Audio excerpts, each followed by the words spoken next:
안녕하세요. 대림성모병원 김성원 원장입니다. 오늘은 항암 중에 발생하는 손톱, 발톱과 관련된 문제점들을 한번 이야기해보는 시간을 갖도록 하겠습니다. 지난 시간에는 저희가 두피 케어, 탈모에 관한 이야기를 굉장히 길게 나눠보았는데요. 오늘은 이제 손발톱에 관한 이야기입니다. 실제로 손과 발톱에도 많은 문제가 발생하나요? 항암하면 연상하는 거는 탈모이겠죠. 그렇죠. 네. 손톱에 대해서는 많은 정보가 없고 막상 변화가 생기면서 주변 사람들의 그 변화를 나의 변화처럼 생각을 하고 두려워하는 막연한 영역이기는 합니다.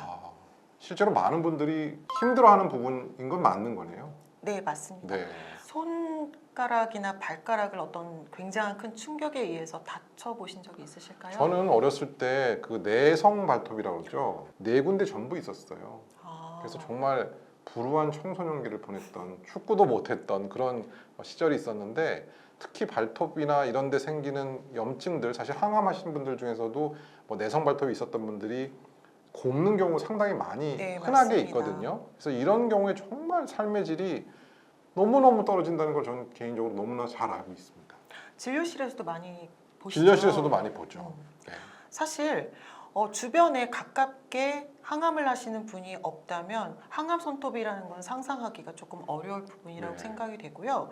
제가 한 15년 전쯤에 처음 보고 깜짝 놀랐던 경험이 있습니다. 네. 너무 젊으신 분이 나는 손에 힘이 없어서 못 신어요. 그때 제가 잘 모르고 저보다 젊으신데 잘 신으실 수 네, 있잖아요 네, 네. 라고 제가 말씀드린 적이 있는데 참 제가 무지했던 것 같고요. 그때 그분의 손톱을 보게 되었는데 정말 노랗고 검고 그리고 당장이라도 떨어질 빠질 것 것 같은 그런 상태이셨어요. 그러니까 손톱에 아프니까 이거를 당기지 못하셨다는 그런 말씀이네요. 네, 맞습니다. 네. 그래서 사실 스타킹을 착용하는 데 있어서는 손가락의 힘도 중요하거든요. 그렇죠. 그리고 또 제가 알기로는 항암을 하는 중에 말초신경의 어떤 무뎌짐도 그렇죠. 경험한다고 말초신경 그러는데요. 병증이라는 것들이 오면서 이상한 네. 통증도 생기고 이상한 네. 감각도 생기죠. 그러니까 거기에다가 손톱이 빠질 것 같다. 음. 그러면은 이게 복합적으로 정말 곤란에 처하는 그런 분들을 좀 종종 보게 되었어요. 이 손 발톱도 사실은 우리 위 점막이나 그런 뭐 두피처럼 계속 성장하고 있는 네. 세포들로 이루어졌기 때문에 네. 당연히 항암제의 데미지를 쉽게 받을 수밖에 없네요. 다시 생각해 보니까. 네. 그래서 환자분들이 이렇게 좀 탈모 따로 손톱 따로 이렇게 생각을 하시는 것보다 그냥 원리를 네. 알고 계시면 도움이 되실 거라고 생각이 네. 되는데요. 원장님, 우리 몸에서 모발이 이제 한 달에 1cm 정도 평균 자란다고 하는데 그만큼 빨리 자라는 부위가 있을까요? 없을 것 같은데요. 네. 1cm는 없을 것 같아요. 손톱은 무려 손톱은 3mm라고 합니다. 3mm 네, 한 달에요. 한 달에. 네, 그러니까 1cm나 3mm는 우리가 의식하지는 못했지만 신체 중에서는 굉장히 빠르게 그렇죠. 성장하는 거라고 네. 볼 수가 있고 참 신기한 게 다른 데 상처는 며칠 걸리는데 깨문 부위는 당장 아프고 피는 나는데 다음 날이나 하루 이틀 그렇죠. 정도 지나면 금방 감쪽 같을 좋아지죠. 때가 아니 있잖아요. 왜 우리 뜨거운 거 먹으면 털잖아요. 네네. 근데 죽을 것 같이 아픈데 뭐 사실 저녁 때 되면 다 좋아져 있죠. 네. 다. 세포들이 성장을 빨리 하기 때문에 네. 나쁜 애들은 다 탈락되고 새로운 애들이 바로 그걸 커버하는 장점도 있지만 그런 세포들이 결국 항암제에 취약하다는 거죠. 네. 그러면은 그냥 손톱 따로 점막 따로 다 따로따로 외울 것이 아니라 우리 몸에서 빨리 자라는 세포가 영향을 받는구나라고 하면 될까요? 그렇죠. 네. 저는 사실 제가 한 15년 전쯤에 그런 환자분들 처음 뵀다고 했잖아요. 그때 사실 외국 자료 막 찾아보면서 자료가 너무 많은 거예요. 그리고 제가 오늘 통계 자료를 좀 가져왔는데 이 자료 역시 2007년도 자료였습니다. 네일 체인지, 네, 손톱, 발톱의 변화에 관한 부분인데 1단계, 2단계로 나눠져 있어요. 변화가 이제 뭐 쉽게 표현해서 1단계, 2단계인데요. 일상생활에 전혀 지장이 없는 변화도 있을 수가 있고요. 그렇죠. 1단계라고 하는 거는 그냥 눈에 띄는 어떤 변화이기는 한 경우. 그러니까 보통은 찢어짐, 그렇죠. 뭐 부서짐, 부서짐. 그리고 요철, 울퉁불퉁하게 되는 저도 거. 이거 지금 약간 울퉁불퉁해졌어요. 네. 맛있는 걸 많이 드셔야 될 것 같습니다. 네. 사실 이런 지금 언급했던 울퉁불퉁하고 줄이 생기거나 부서지거나 이런 것들은 영양 상태만 조금 안 좋거나 피로감이 좀 많이 있는 그럴 수 경우에는 발생할 수 있는 네네. 변화이기도 합니다. 그럼 환자분들이 많이 물어보세요. 손톱이 뭔가 변화가 있다는 거를 듣기는 들었는데 아니 머리는 다 빠졌어. 네. 근데 왜 내가 2차를 했는데도 1차 때 머리 다 탈모됐는데 2차를 해도 손톱은 그대로인가? 라는 질문을 또 하시고 또 동일한 질문이죠. 나는 지나갈 수 있어? 그렇죠. 음. 모두 다 그렇게 되는 건 아니냐 이 질문이시죠. 네. 지나갈 수 있을까요? 이거는 뭐 그렇게 심하게 호소하지 않으시는 분들도 계신 것 같은데요. 네. 탈모와는 달리. 그 데이터를 보게 되면은 회차에 따라 다르다고 합니다. 그래서 2차까지는 아무런 변화를 느끼지 않는 분들이 대부분이시고요. 3차부터는 특별히 일상생활에 지장은 없지만 손톱의 변화라는 게 있긴 있나 보다라고 느껴지시는 그 타이밍이 3차가 3차가 지난 되면. 다음이라고 합니다. 네. 그러면 한 6차, 7차까지 가면은 대부분 10분 중에 9분은 손톱 변화 있다라고 대답을 하셨다고 그렇군요. 합니다. 10명 중에 9명이 네. 거의 있다고 봐야 되겠네요. 정도의 차이는 있을 수 있겠지만. 네, 맞습니다. 네. 원장님 혹시 6차 이전에 항암이 맞춰지는 분도 계시잖아요. 그렇죠. 4번만 하는 경우도 있죠. 그런 분들은 사실은 손톱 변화 나는 없었는데 그게 뭐야? 그럴 수 라고 있겠네. 하시는 경우가 있는데요. 사실 회차가 늘어날수록 손톱 변화의 정도와 양상은 다르게 나타날 수 있다고 합니다. 네. 그러면 손톱이 뭐 건조해지고 또 색깔도 변하고 울퉁불퉁해지고 손톱이 빠지는 경우도 있잖아요.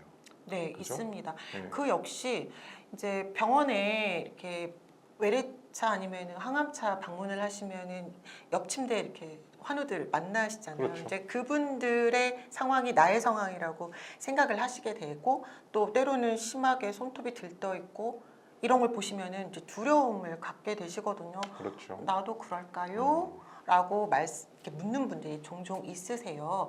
근데 좀 전에 말씀드린 것처럼 그 변화의 양상은 다들 다를 다르고 수 있다. 가장 중요한 부분은 회차에 따라서 다르다고 합니다. 네. 그러면 이런 것들이 실제로 일상생활에 지장이 있을 정도로 힘든 경우가 정말 흔할까요? 이런 생각들 많이 하시죠? 이제 손톱이 부분이나 일부 아니면 전체 탈락을 하거나 극심한 통증이 있는 경우인데요. 제가 앞서 말씀드렸던 것처럼 림프 부종까지 동반하고 있는 경우에는 제품 자체를 착용이 정말 곤란한 그런 경우가 있습니다. 그러니까 일상생활이 조금 네, 어려운 어려운 부분인데요. 사실 그렇다고 모를 때는 그래도 착용하셔야죠. 가족의 힘을 받으세요. 네네. 이렇게도 말씀을 드린 적이 있는데 사실 요즘엔 점점 좋아져서 힘으로 당기는 제품도 있지만 힘이 덜 들어가거나 아니면은 벨크로로 여밀 수 있는 그런 제품들이 이제 보험 급여가 되는 제품들이 꽤 있습니다. 네. 주치의와 상의하셔서 림프 부종 역시 현명하게 대처하시는 것도 좋을 것 같고요. 네네. 저희 고객들 중에서는 또 피아노 치시는 분들이나 컴퓨터로 일을 하시는 분 네. 종종 계셨어요. 힘들겠네요. 아프기는 하고 그리고 또 감각도 없기도 하고 그 다음에 손을 많이 쓰시다 보니까 그 무엇인가에 다시 또 자극을 이중으로 받는 경우가 있습니다. 그러니까 그런 경우는 너무 힘드시죠. 그럴 때는 조심한다기보다는 좋은 소재의 면장갑 같은 거를 하나를 끼고 하셔서 외부에 걸려가지고 손이 더 이렇게. 들뜨게 되거나 이렇게. 이런 일들을 네. 그런 것들을 좀 막아주실 수 있는 행동을 취하시는 네. 게 좋을 것 같습니다. 맞습니다. 또 손톱의 색깔이 변하는 경우가 네. 있죠. 아니면 이렇게 줄이 가는 경우도 있는데 네. 이런 경우는 또 어떻게 해결해야 될까요? 이제 많은 분들이 이거구나라고 느끼시는 게 바로 색상의 변화이고 맞아요. 색상 중에서도 노란 것보다는 검은 것이 보일 때 우왕좌왕하시거든요. 왜 그러냐면 이거 사실 외적인 부분이고 누군가와 대화를 할 때는 손톱을 이렇게 가리시게 된다고 하시더라고요. 이렇게. 색깔 때문에. 네, 굉장히 건강하지 않아 보이거나 누구라도 그 손톱을 보면 손톱 왜 그래라고 할 수가 있기 때문에 이제 걱정을 하시는 게 이게 정상으로 돌아올까요? 라는 질문을 하세요. 돌아오죠. 네, 네, 돌아오죠. 탈모랑 같은 맞아요. 원리라고 다 보시면 돌아옵니다. 됩니다. 오늘 항암이 끝났다 하더라도 사실 손톱이 이 큐티클에서부터 나는 것이 아니라 보이지 않는 곳에 손톱 뿌리가 있잖아요. 그 손톱 뿌리는 이미 손상을 받았습니다. 여기서부터 올라와야 하니까 시간이 더 많이 걸려요. 네, 그래서 제가 계산을 해봤는데요. 전 좀 작은 손톱이니까 1cm 1cm 그러네요. 그리고 손톱 안쪽에 뿌리를 2cm, 감안하면 1.5 그러면은 15mm잖아요. 그러면 한 달에 3mm니까 15mm가 지나면 5개월이잖아요. 그러네요. 그래서 손톱이 완벽하게 원래대로의 색깔을 띠고 상태를 띠려면은 뭐 빠르면 성장이 너무 빠른 분들은 뭐 4개월, 저 같은 경우는 5개월 계산이 나오고요. 네. 4에서 6개월 정도 6개월까지. 시간이 지나면 정상 손톱으로 돌아온다고 보시면 됩니다. 자, 발은 사실 보이지가 않아요. 그래요. 보이지가 않지만 그래도 상식으로 알아두실 것은 원장님 손톱을 자주 깎으세요? 발톱을 자주 깎으세요? 당연히 손톱이죠. 그쵸? 네. 이라고 발톱은 해요. 별로 안 자라요. 그래서 발톱은 정상으로 돌아오는데 1년에서 1년 반 걸린다고 아이고, 합니다. 그거는 또 천천히 자라니까 더 문제네요. 네, 네. 맞습니다. 실제로 발톱 때문에 고생하시는 분들이 꽤 여러 분 계셔서 저희 지금 입원해 계신 환우분도 발톱 때문에 정형외과 진료 보고 막 그러고 계셨는데 아무튼 손발톱 관리가 두피 관리만큼 또 중요한 부분이다. 사실 탈모는 눈으로 보기에 조금 그래서 그렇지 크게 해가 되지는 않잖아요. 근데 네. 이거는 정말 통증과 염증을 유발하는 일들이 많아서 손톱, 발톱이 더 큰 문제일 수 있을 것 같아요. 네, 네. 맞습니다. 근데 우리가 여기에 대한 정보를 많이 갖고 있지 않고 어떻게 대처해야 될지 모르고 준비도 하지 않기 때문에 꼭 영상 보시고 앞으로 어떻게 준비해야 될지 같이 고민하면 좋을 것 같습니다.